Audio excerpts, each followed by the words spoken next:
Hey, everybody. 10 years. 10 years of Fight for 15, and they're still fucking us. Isn't that amazing? After 10 years. Sorry, shouldn't use the F word that early in the podcast. This isn't even a podcast. It's a live stream. I'm sorry. I'm getting all my terms confused already. 15. Fight for 15 is 10 years old, and they're still fudging us. They're still Fuddruckering us. Man, thanks for being here. I'm gonna get into that story. Although there have been some big wins for the Fight for 15, and I promise you, I got some details about the Fight for 15 that you won't get anywhere else, or at least not a lot of places. You'll get it only a couple other places. I'm going to get into that story. I'm going to get into how Elon Musk is not the rogue maverick who's going to save you that people seem to think he is. He is deeply and existentially intertwined with our military-industrial complex, with the military, the CIA. I'm going to get into all of that. He's best buds with all of them, and business partners to boot. Also, hilariously, Facebook has revealed their quarterly threat assessment, where they show which inauthentic actors, which bots and bot armies and shit they've stopped. So apparently every quarter Facebook reveals this stuff, and little egg on the face of the U.S. empire when Facebook reveals to everyone that they're stopping U.S. empire troll farms, or whatever the fuck they are, data mining farms. I don't know. But gonna get into that story and much more. Also gonna reveal the new episode of the Most Censored News. And in that episode, we will get into the new leader of the Dems in the House. His name is Hakeem Jeffries. He's taking the place of Nancy Pelosi, who has been in office for roughly 637 years. And he's just taken her place, and we're going to get into who's funding him, who he's controlled by, because it's pretty jaw-dropping. And again, nobody seems to be talking about it, or very few. I'm gonna make that the new motto of this show: stuff you can only hear in a very few select places. But thanks for being here. Please take a second to click the thumbs up, click share if you're on a platform that has the share button. Click all of the other things you can click. If there's anything to click, if there's a little heart emoji, if there's a little unicorn humping an eggplant or whatever, I don't know what they put under these videos on the various platforms. This thing, what I'm doing right now goes out to roughly 16 to 92 platforms, somewhere in that mix, 16 to 92 platforms. Many of them I've never heard of. And so sometimes someone will tell me, hey man, I gave you 2 unicorn eggplant emojis with an elbow up and 1 eyelash. And I'll be like, oh man, thank you. Is that a good thing? Or does that mean something bad, or that we want to have sex? I don't know, but can you just, whatever platform you're all, do all the things that you can do. But we're going to get into all those stories. So let's do it. Let's start. Shut up, Lee. Just fucking start the goddamn show. All right. So over at Popular Resistance, they wrote about this. 10 years later, the fight for 15 and a union continues. I mean, it's kind of amazing that the fight for 15 is 10 years old. I mean, it feels like it was just yesterday. 10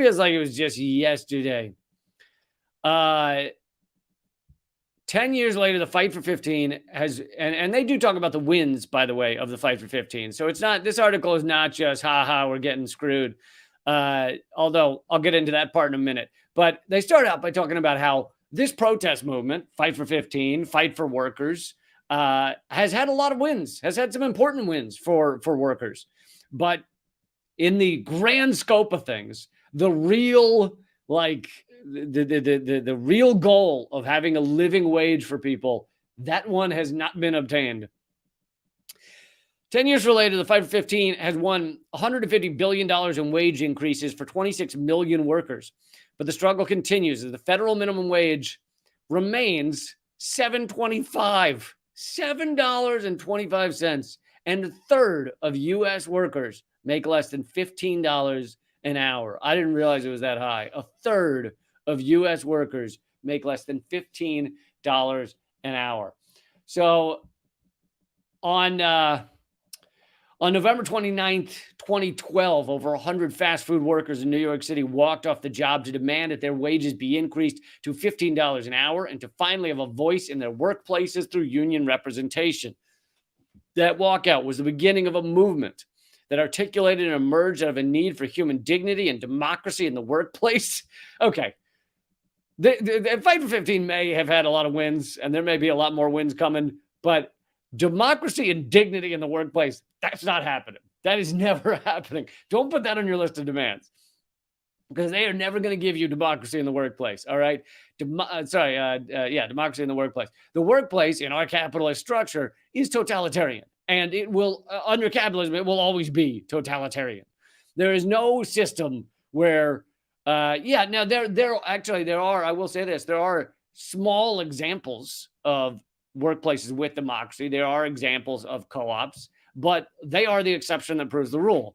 If that were to become the norm, then the ruling class would either go to all means to shut it down, or you would have the fall of capitalism, in which case maybe we could actually evolve to a better socioeconomic system in which we don't, destroy the world and work at places we hate for our entire lives.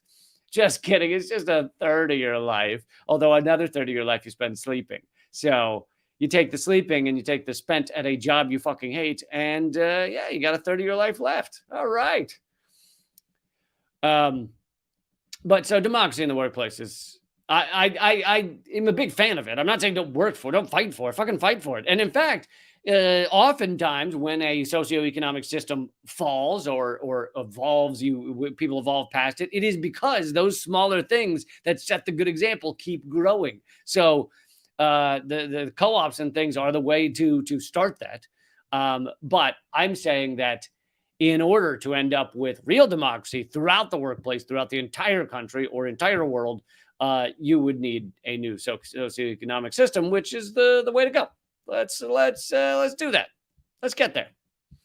I don't know what you're doing Saturday, but we can do it Saturday. A movement that has forcefully asserted that highly profitable industries dominated by multi-billion and multi-million dollar corporations can afford to pay their workers a living wage and allow workers to safely voice their concerns and address issues that impact them and their work. Out of those worker-led demonstrations a decade ago, the Fight for 15 and a union was born, a global campaign pushing to increase wages and improve working conditions. So 10 years, and obviously there are many wins, as they were saying, but 10 years, and still the federal minimum wage is not $15. The Democrats claim they tried to do something, but they couldn't because the parliamentarian told them not to. Right. So the Fight for 15 continues, and the ruling class, they have no intention of allowing this to happen. And the other thing is $15, what it meant 10 years ago, is very different from what it means now. I don't know the exact difference, but what 15, I mean, we're going to get into what the minimum wage is worth now versus back many years ago, but in a minute. But $15 is not, that doesn't even, it needs to become the Fight for 20, doesn't it? Or the Fight for 25 or something, because $15 is not going to cut it anymore. I mean, even 10 years ago, it was kind of a half-assed demand, a demand for like the lowest level of human dignity. Let's see. Since 2014, the Fight for 15 movement has set the benchmark for as $15 an hour minimum wage. 30 states and Washington, D.C. have increased their minimum wages. So again, those are the wins that we're talking about. There have been many wins for the Fight for 15. 46 localities have adopted minimum wages above 15. Some of the largest employers in the U.S. have also raised their minimum wages to $15 an hour or more, including Target, Costco, Amazon, Best Buy. It's funny because with some of these examples, so like Amazon, it may be $15 an hour minimum, but they exploit their workers to the breaking point where they're wearing diapers because they can't take a bathroom break and collapsing on the warehouse floor and shit. So maybe 15 is the minimum wage at Amazon, but That don't mean things are good. You know, I like to say that anytime you have your britches filled with shit as you're working, things are not going great. That's what I've always liked to say. Now, see, some of you may be saying, "Oh, he's using the Southern accent to say someone's dumb." I didn't say this guy was dumb. This guy's actually making a lot of sense. I think this guy that I'm impersonating right now, he's got his shit together. He knows exactly what he's talking about. I totally agree with him. Anytime you got your britches filled with a load while you're working, that's not the best job. That's not generally those working with a load in their shorts don't have a union. I'll tell you that much. I'll tell you that much right now. Again, I never said that guy was dumb. That guy's brilliant. So don't tell me I'm using the Southern accent to insult people. But the fight is still very much ongoing. The federal minimum wage has remained $7.25 an hour since 2009. This is the longest period in U.S. history without an increase to the federal minimum wage. And nearly 1 out of every 3 U.S. workers still make less than $15 an hour. 1 out of every 3. That's nearly 52 million workers, according to a study published by Oxfam. The buying power, and now we get into the buying power, which is important. The buying power of $15 in 2012 would be equal, I didn't realize this had this in the article, would be equal to $19.42 in October 2022, after adjustment for inflation. So if we were to keep the fight for 15 exactly as it was when the fight for 15 started, it would right now be the fight for $19.42. And fight for 15 was already a low bar to set. It was not some grandiose, everybody should have an above ground pool kind of situation. I'm not saying nobody making $15 has above ground pool. They might have found one, on the black market, some guy in a back alley. Hey, what you need? Need a little heroin, little crack, above ground pool? And I'm like, you know what? Give me a little bit of that crack and the above ground pool. Yeah, I will take that. I'm not going to do them together because that's dangerous. You always, listen, for the kids out there, always wait a half hour before getting in the pool after you've done crack, okay? Half hour minimum, or you will cramp. All right, so it would be 1942 now, but it gets even worse. The value, this is from the Economic Policy Institute. They do great work, by the way. The value of the federal minimum wage is at its lowest point in 66 years. Meaning, even though the number $7.25 might be higher than it used to be, the actual meaning of that $7 in our society is lower than it's been in 66 years. After the longest period in history without an increase, the minimum wage today is worth 27% less than 13 years ago and 40% less than 1968. And here they show a little chart. 1968, if you were to account for inflation, would be $12.12 an hour today. So think about that, the 1968, and imagine how long ago that was. That was like fucking MLK was being assassinated. That's how long ago that was. Just forever ago. Vietnam was happening, or as they call it in Vietnam, the War of American Aggression. As if there's only one war of American aggression.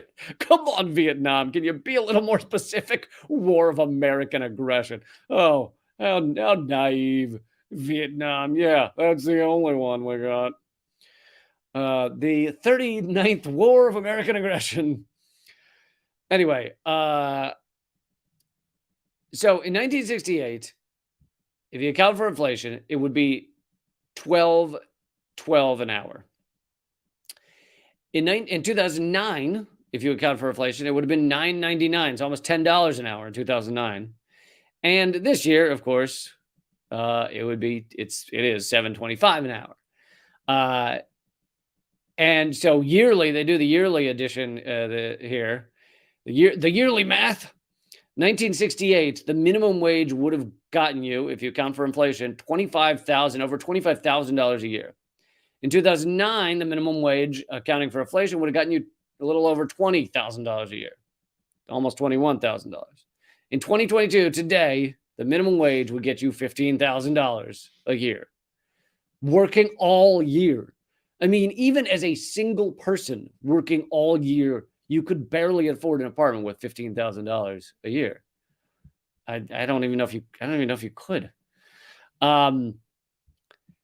But here's another fact that they don't actually mention in this article is that they've done studies, and this study is 10 years old, so I actually don't know what today's numbers are. Obviously worse.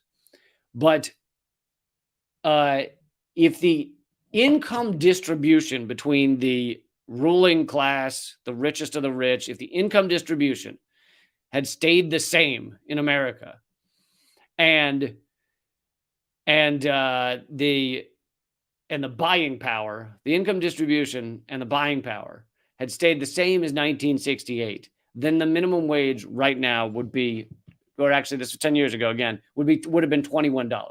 So now it'd be like $25 an hour. So it's $7 an hour.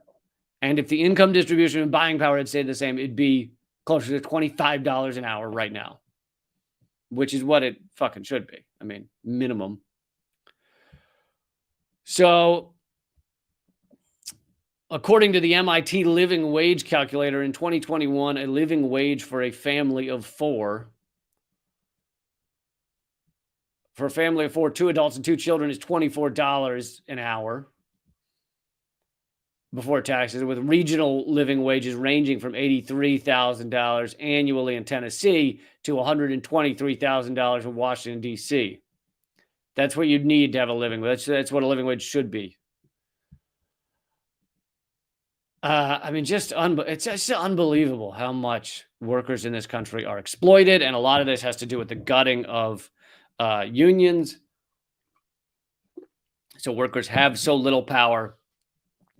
And then, of course, the part of this story that I like to give you guys whenever I talk about fighting for workers, fighting for rights, fighting for higher wages, fighting for a union, the part of that I like to give you guys that almost no other even independent outlet, independent journalists, comedian journalists, a lot of them will not give you, is that at the end of the day, wage slavery is not a good system.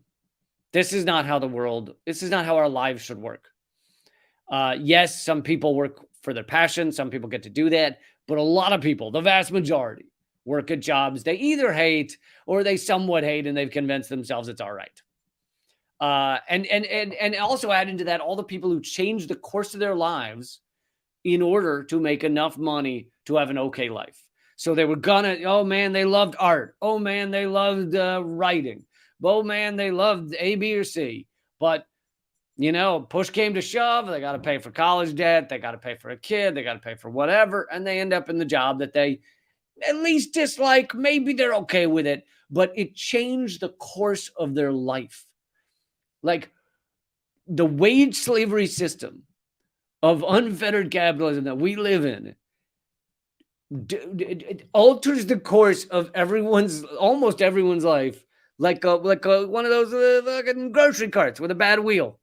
You think you're going that way. You're like, I really want to go over that way. And then you just slowly, before you know it, you're at the fucking spray cheeses in the grocery aisle. You're like, I don't want spray cheese. How did I end up here? Why? Why am I at the spray cheeses? And then you get the spray can of cheese because you're like, as long as I'm here, just throw it in the cart. I don't care anymore. I don't even care. I don't care anymore. And then you try and fight back to where you wanted to go. You're like, I'm trying to get to the vegan cheeses. And then it just veers back to the spray aerosol cheeses. But, and these things, many of them are incalculable. Like, you can't really have a study. I mean, you could have polls and things, but you can't really have a study on how many people change the course of their life because of economic force in this system. And as I like to say, when you guys are watching me, and thank you so much for all your support, you'll hear maybe people talk about this story. Maybe people talk about the 10-year anniversary of Fight for 15. Maybe people talk about how many people talk about how the minimum wage is not what it used to be if you account for inflation. Tons of people talking about that. Very few people get into the deepest level of how so many of our lives are changed in order to cram ourselves into a system where, in order to survive, in order to have an okay life, you've got to take a job you hate, dislike, or mildly dislike, or even like, but it wasn't what you wanted to do with your life. Like, honestly, if there were a poll of that, what would it be? 80% of everyone in America? This is the land of free and the land of opportunity. And let's say it's 80%. That might be low. Let's say it's 80%. The land of opportunity, the land that you can do anything you set your mind to. And we got 80% of the people end up doing something with their lives they didn't really set out to do. Even people, I know plenty of people that say they love their job. They could be an accountant. They'd be like, yeah, I've been I studied to be an accountant in college. I've been an accountant ever since, and I have an okay life. But is that what they when they were kids? Is that what they wanted to do? Did they dream of being an accountant? Did they sit there in 6th grade looking out the window going, one day I'll get to help middle-class people find tax loopholes so that they can save a little bit in order to get their above ground pool. And if I know right now I'm young, but one day, was that their dreams as a kid? I find that hard to believe, even if they enjoy their job. But yes, the Fight for 15, 10 years old, and the ruling class continues to laugh at us, continues to laugh at the 90 whatever percent who are not living the life that we deserve, that we should have, a system that is doable. It is doable. There are answers to all of these things, and we do have to fight, and there's many ways to fight, and one of them is what we were talking about earlier, the democracy in the workplace. Like I said, you won't have democracy throughout all of workplaces. Otherwise, that's not capitalism. But you can fight for the democracy in the workplaces. In certain areas, there are co-ops, and there are things where the workers get the benefits of the company and make the decisions of the company. Like the lowest level workers have a say. And by setting that example, make that an infection. Co-op assert your workplace and make that an infection that grows into other co-ops. And I think I read. Did I cover it on one of these live streams? If not, I read an article about how Baltimore has become one of the centers of co-op workplaces, and it was largely because there was one awesome one. I don't remember the name of it. That's still there. And they trained others on how to co-op their workplaces. So that's one way to fight back and create a different future. All right, let's move on to Elon Musk is not the rogue leader of your dreams. And no, I'm not even going to mention Twitter. This is not about Twitter. This is about people that are still worshiping Elon Musk. And they don't seem to understand that not only is he a piece of shit, billionaire, treats his workers like garbage, all that stuff. That's the minimum of it. They don't seem to also realize that he is part and parcel of the military-industrial complex. I'm not saying he's like a CIA agent or anything, but he's friends with them. So this is an article from several months ago by Alan McLeod at Mint Press. Mint Press, great outlet that I also work with for the Most Censored News. I'm going to play for you the newest Most Censored News at the end of this live stream. My show with Mint Press, and you'll get to see it today if you hang in there for the full live stream. But all right, so this is from Alan McLeod. And by the way, how you can tell that someone's a rich douche? For some odd reason, you have to sign something when you become a rich douche that at least at some of the time, not all of them, but some of the time, you will wear a collarless leather jacket, and probably a collarless leather jacket with some sort of buckle around the neck. For some odd reason, that is the rich douche. It goes for celebrities. I'm not even talking billionaires. I'm talking like celebrities with $10 million. You gotta have, For some reason, you got to have something that can be buckled around your neck attached to a leather jacket. That is just, at some point, you got to have that if you become a rich douche. Not sure why that is. It's kind of like the altered. It's like a pilgrim light.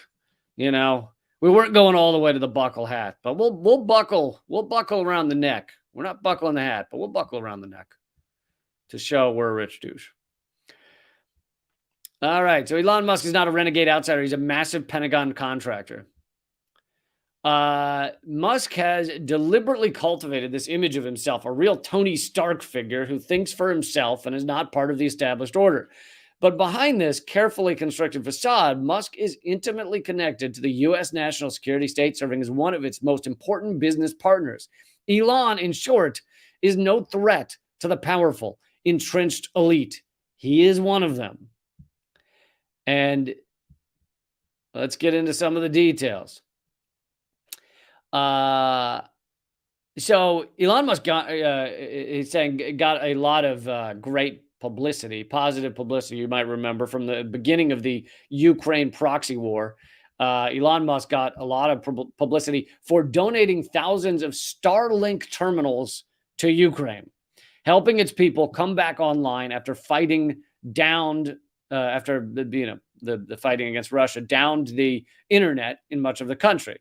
Starlink is an internet service allowing those with terminals to connect to one of over 2,400 small satellites in low Earth orbit.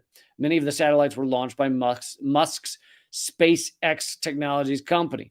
It soon transpired that there is far more than meets the eye with Musk's. Oh, God, Musk's is the most difficult fucking word to say. Musk's. We'll say Elon's. With Elon's extraordinary donation. In fact, the U.S. government quietly paid SpaceX top dollar to send their inventory to the war zone. So this is as he was being given all this credit for donating it. Hey, I've donated these things. He's actually getting paid top dollar. USAID, many of you may already know, a government anti-insurgency agency that has regularly functioned as a regime change organization. It's basically paid by the U.S. government, and they pretend they're doing aid for other countries. We're here to help, folks. And their version of we're here to help always seems to be creating a coup in every country. For some odd reason, that's what they do. It's strange that that's how they help everybody. So USAID is known to have put up the cash to purchase and deliver at least 1,330 of those Starlink terminal. That the Starlinks are serving a military purpose is now beyond clear. Indeed, in a matter of weeks, Starlink has become a cornerstone of the Ukrainian military, allowing it to continue to target Russian forces via drones and other high-tech machinery dependent on an internet connection. One official told the Times of London that he must use Starlink to target enemy forces via thermal imaging. Sorry. And here's something, I've extensively covered the proxy war in Ukraine and everything showing that this is a proxy war and the U.S. wants to fight Russia to the last Ukrainian and all that stuff. But even if you were one of these liberal people who doesn't want to inform yourself as to what's actually going on there, and you just walk around with your little Ukrainian flag pin, and that makes you a good person, even if you're one of those people, you can't deny that this makes Elon Musk a partner of the military-industrial complex. Even if you're cheering, even if you're going, yay, Starlink, helping those poor Ukrainians, that has nothing to do with the U.S. government creating a proxy war there. Even if you believe that, you still have to admit Elon Musk is deeply contracted with the military-industrial complex. SpaceX chiefs have long profited from their lucrative, so now he's moving on to SpaceX, from their lucrative relationship with the U.S. military. SpaceX relies largely on government contracts, there being almost no civilian demand for many of its products. Yeah, could you imagine what exactly could your average civilian afford from SpaceX? Yeah, me and my honey are saving up We're saving up to get the $1 billion or whatever, $100 million space ticket. To get a ticket to space, it's only $100 million per ticket. We're saving up for that. We put about $27 into the bank each month, and we've calculated we will be able to take that 4-minute space ride in roughly 2,000 years. And we cannot wait. Okay. We are very excited for that. Musk's company has been awarded billions of dollars in contracts to launch spy satellites for espionage, drone warfare, and other military uses. So he's indebted. He's a part of the military industrial complex. He's a military contractor, Elon Musk is. He's part of the military industrial complex to the level of billions of dollars. This is no outsider. Like if I were collecting billions of dollars instead of zero from our military industrial complex, would you still view me as anti-military industrial complex? Or would you say, I think this guy might have a bit of a connection to the military industrial complex? For example, in 2018, SpaceX was chosen to blast a $500 million Lockheed Martin GPS system. So he's working with Lockheed Martin too. Lockheed Martin GPS system into orbit. Well, Air Force spokesman played up the civilian benefits of the launch. Yeah, you know, Lockheed Martin, it always helps civilians. That's really what they do, Lockheed Martin. They just help civilians blow each other up. Civilian benefits of the launch, such as increased accuracy for GPS devices. It is clear that these devices play a key role in global surveillance and ongoing drone wars. SpaceX has also won contracts with the Air Force to deliver its command satellite into orbit with the Space Development Agency. Now this is where we get into Elon Musk's ties with the CIA. I know you were worried that he only works with the military and weapons contractors, and you were like, yeah, but he doesn't work with the CIA, so I'm still going to trust him. He does work with the CIA. And in fact, I didn't realize this until reading this article. He's worked with them since essentially his beginning, since before any of you knew his name. I'd be very surprised if any of you knew his name in 2002. I did not. But going back to 2002, from its origins in 2002, SpaceX has always been extremely close to the national security state, particularly the CIA.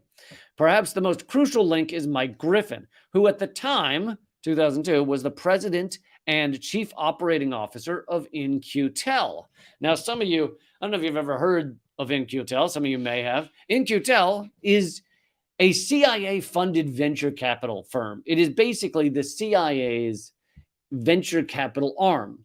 So when In-Q-Tel helps create a business, it is the CIA in business with that company. It just has a different name, so people can go, oh, it's not the CIA, it's In-Q-Tel. In-Q-Tel was also pivotal in the early days of Google. I think they were connected to Facebook in fairly early days. So this is the CIA venture capital arm because, you know, the CIA wanted to get in on some of the money too.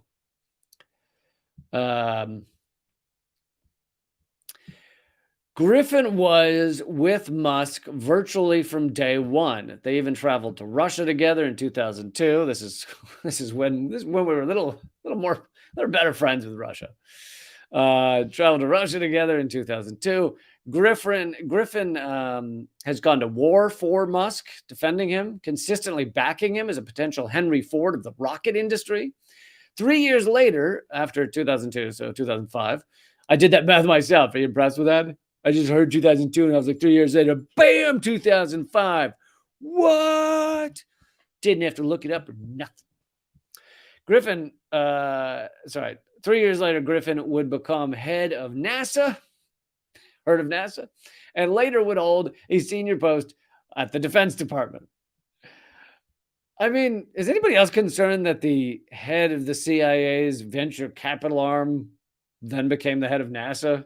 Is that not also a little annoying? But all right, so Elon Musk besties with the head of the CIA's venture capital firm. Then that same guy takes a high position at the Department of Defense. He's getting billions of dollars from the Defense Department. During a 2018 publicity stunt. Oh, this part I just included in here just because I think it's fun. It's just fucking hilarious. During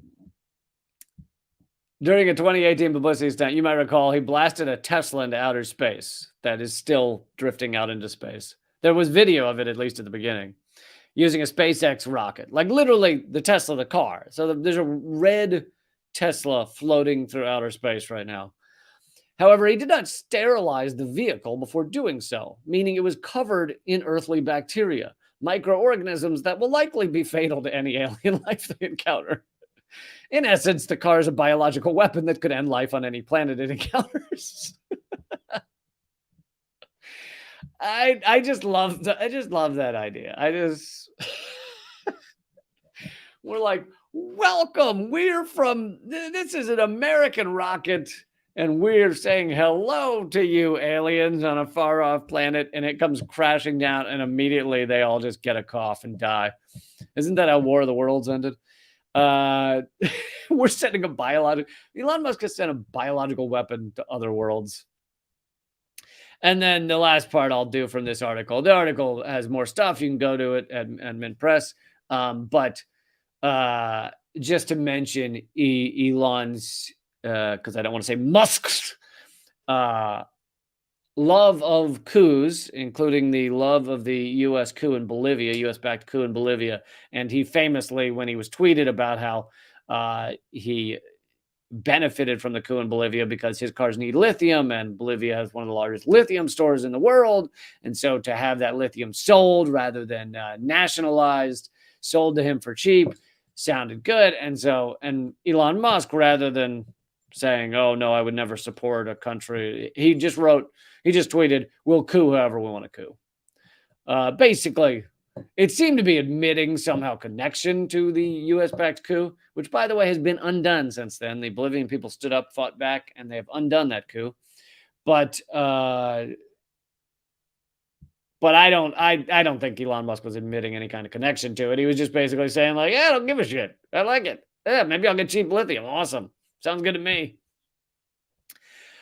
All right, folks. I am about to reveal Meta's, aka Facebook's, threat analysis that actually indicts the U.S. military. I don't mean in the legal sense, but which is hilarious because Facebook does essentially everything the U.S. government wants. But I guess this went a little rogue of what the U.S. military would want Facebook to be telling everybody. And then I'm going to get into possibly one other story, as well as the newest episode of The Most Censored News. In that episode, I detail the funding of how the new speaker, not new speaker of the House because they're in the minority now, but the new leader of the Dems, the leader of the Democrats in the House, he's taking Nancy Pelosi's position. Hakeem Jeffries, he was voted in easily. The Dems were like, this guy's great. Hakeem Jeffries, he is fully and 100% funded by the worst of the worst. And I'm going to detail exactly where his funding's come from. And that's in the latest episode of The Most Censored News, which I will play in a few minutes. But that's all at rumble.com/Lee Camp. So please join me over there. It's completely free to watch over there.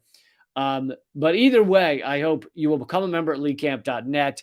I'm basically 70%, I believe, of the way to making this model sustainable, being able to do these going forward for a long time. And so I'd love for you to become a member at leecamp.net at any level, any tier. And you get exclusive content. You get Q&As with me every Friday, where I literally address almost every single comment that I can, which is essentially almost all of them. And I can really chat with you guys. That's every Friday. We just hang out, and I'd love to see you there. So join up at leecamp.net. You get other exclusive stuff as well.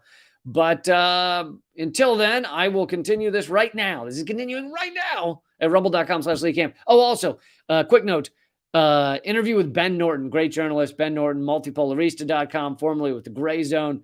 I reference his stuff all the time. I'm interviewing him tomorrow for an hour, getting into all kinds of gruesome and gnarly stories. You're going to love it. And that's at youtube.com/behind the headlines. That's the Mint Press YouTube page, youtube.com/behind the headlines. But right now we're going over to Rumble, rumble.com/Lee Camp. So join me over there.